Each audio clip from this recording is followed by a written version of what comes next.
Hello there and welcome to a new video. Today I'm doing something I haven't seen being done in Heroes and Generals. Particularly, I'm gonna rank the game's 12 maps with this tier list. Firstly though, I have to do my customary disclaimer. The ranking that will follow in this video is strictly my opinion and might differ than yours. Please comment down below on what you agree and disagree, and please like the video and subscribe because it's free. It really motivates me to keep going. Without any further ado, let's get right into it. Starting with the first encounter maps, we have Colmar Hamlet. This map gets an OK ranking from me. This is an action-packed map and offers a great opportunity to have fun playing it. Also, in order to be competitive, you have to have an APC hidden nearby. It can get really one-sided though, when a team controls the main and only point fully, and therefore camping the entrances and sniping the opponents that must travel a large distance from their spawn, being rather exposed. Next up, we have Samree Depot. This map falls in the pretty good map category. It is one of the first OG maps that I remember playing back in the day, with an action-packed main point and endless battles outside, especially in the big yard. Distance to the point from the spawns is not that big, and the structure of the site suits balanced gameplay much. It almost gets a God tier ranking if some camping spots, like the one behind the train outside, didn't exist. Continuing with the capture and hold maps, we have Krepost Outpost.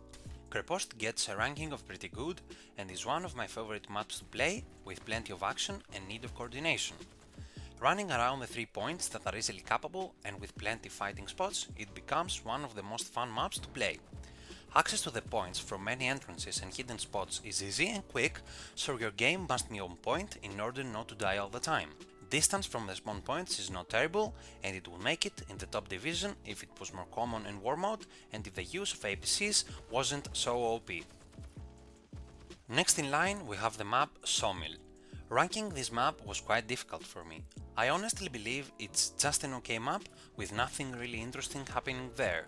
Apart from extremely fun fighting for O2, the rest of the map can be considered boring or even dead, cause fighting over there is rare. At the same time though, O2 can be griefed by snipers and tanks of one of the teams and making the approach for the other team practically impossible. Khutor is the next map I'm gonna talk about. This was also a map that took ages for me to rank, and sadly I believe it should be categorized as bad. Same thing with Sawmill, fighting for O2 is the only thing people care about. O2 and O3 are rarely seeing action, especially O1, with an average of 5 people max visiting it in each battle. But again can be griefed by the team that gets a hold of the site first and that has APCs, tanks and snipers. It's too open and camping angles against the team that tries to approach the site are common. Lastly, the drive from the spawn to the sites is difficult, with this weird mud slowing you down. Hill 60 is a great example of a kinda balanced capture and hold map, so it gets an OK rating. The map is small and the drive between points is decent. This contributes to how fun the map is, with plenty of fights happening in all 3 points.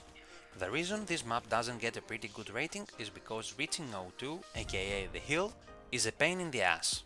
If you die, you are bored to drive all the way there again and you wish you had an APC. Also, it's annoying to have the enemy camp the site that is extremely close to your spawn and just harassing you when you want to get out of it. Finishing with the capture and hold maps, we have Village Skirmish. This is an absolute OG map and I characteristically remember playing it with friends while it was still in beta form. However, I got to give it an OK rating. This is because the drive to the points or between them is long or really hard. Fighting is of small scale in O3 and O1 because they are so far away and teams stay with those 2 points till the end most of the times. O2 is my favorite point, but the bridges that lead there are cringe and people get vehicles stuck there all the time. Now it's time to talk about the assault maps. Firstly, we have the map Airfield. Now this map almost doesn't get a pretty bad rating because it's a classic map and fights in the points are somewhat interesting. But it's getting bad because it needs many changes. Driving between points is so frustrating because you are a practice target for airplanes and tanks that just storm the map. Attacking and defending sites with these distances is impossible since the map is huge and has limited cover even after updates. Also, I don't like that the lines have only one point between attacker spawn and the main point. Talking about airfields, next up is Forward Airfield. This map is a complete opposite than the regular airfield and therefore it is a pretty good map. It is also OG, but I mainly love the way the map is formulated. Lines are so playable and even the big main points are so unique and fun. A really positive fact is that the planes and tanks are not that OP, especially in the center of the map, where there is plenty of cover and fighting is so enjoyable.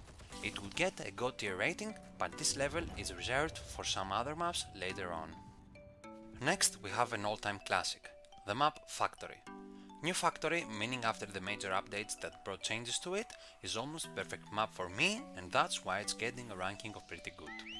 It is a compact map with close spawns and points to capture that are unique, playable and of perfect size. Tanks and planes can't become super OP and snipers have limited potential. The terrain and structure are suitable for fast and fun combat.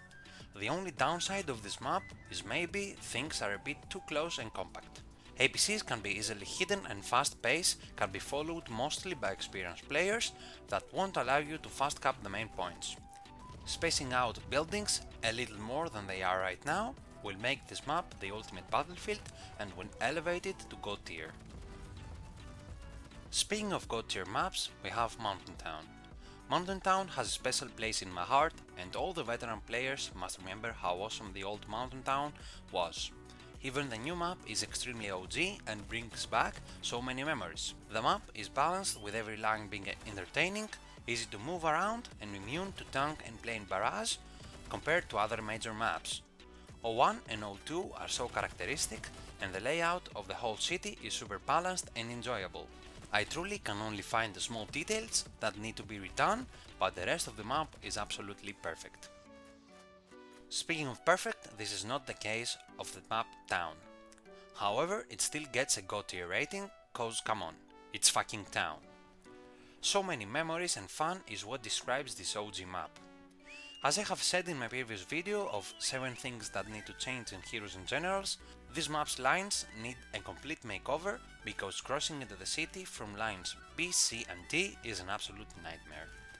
These lines are so defender-sided to the point it's frustrating with tanks, planes and snipers sitting all over you when you're an attacker.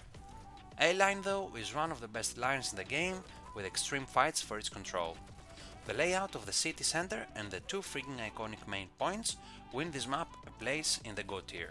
This is my final opinion on the ranking of all 12 maps in the game. It's my personal opinion and I really want to hear what you have to say, so please comment down below what you think of these. Make sure to subscribe and like the video for more, cause I said it really helps me to keep going. Thank you in advance and bye bye.